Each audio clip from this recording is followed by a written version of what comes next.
Hey, and welcome to another pad video. So we're making this video for our client.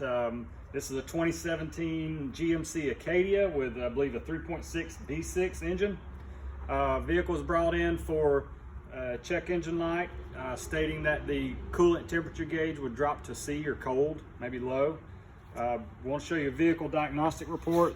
This is just one of the pages, but we're trying to resolve engine control module fault code P0128.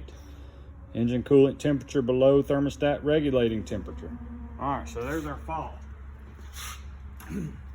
What we've diagnosed is we have a faulty engine coolant temperature sensor. The sensor itself is intermittently open circuit, so it will allow the temperature gauge or supply an invalid reading to the temperature gauge, which causes it to fall to zero or cold. All right, so we want to replace the temp sensor, but to gain access to the temp sensor, there's a thermostat. All right, so we'll pan over in here. You can see we've got the intake manifold, and we'll show it all when it's back together. We'll show that again here soon. Here's a pipe, coolant pipe from the upper radiator hose.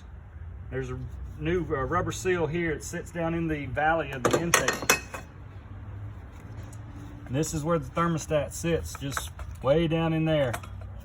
So I had to fish it out, and it will come out without removing the fuel rails. It will come out of there.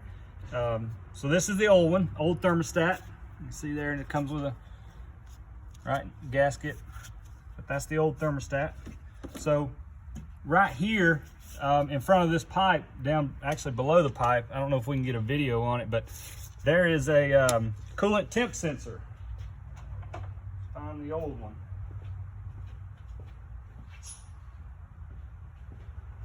This is the old temp sensor. That's what we removed. That's the cause of our fault and our check engine code. Just a 2-wire sensor. So this is the old one. So we've got a new one from the local GM dealer. So there's our new one. Already got thread sealant on it. Here's our new thermostat. New gasket. Even comes with the bolts or the hardware. And then we have our new rubber O-ring here on the end of the coolant pipe that will sit right up in here. Actually, just like this. This one doesn't have a ring on it right now, but you can see once the thermostat's bolted in, it slides in like that, and this red seal or O-ring keeps it from losing coolant.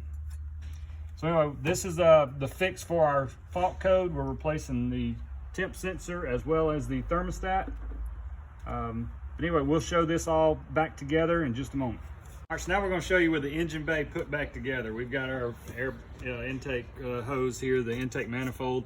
So this is what the engine bay looks like after it's all been reassembled, just to give our client an idea of what all we had to remove, and it is kind of buried down in there.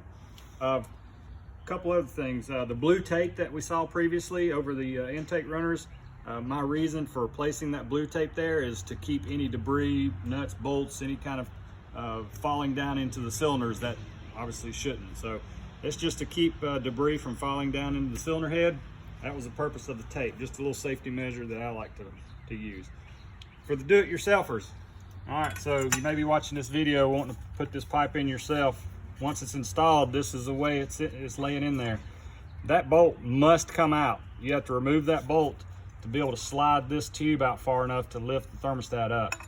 So if you're trying to replace this thermostat, that bolt does have to come out to get, because clearly you can't slide this, it's got to come straight up. So don't forget about that bolt, remove it first, get the thermostat out. So anyway, it's all back together. We've got coolant in it. We're about to go drive it. Thanks for watching the pad video. We'll see you on the next one.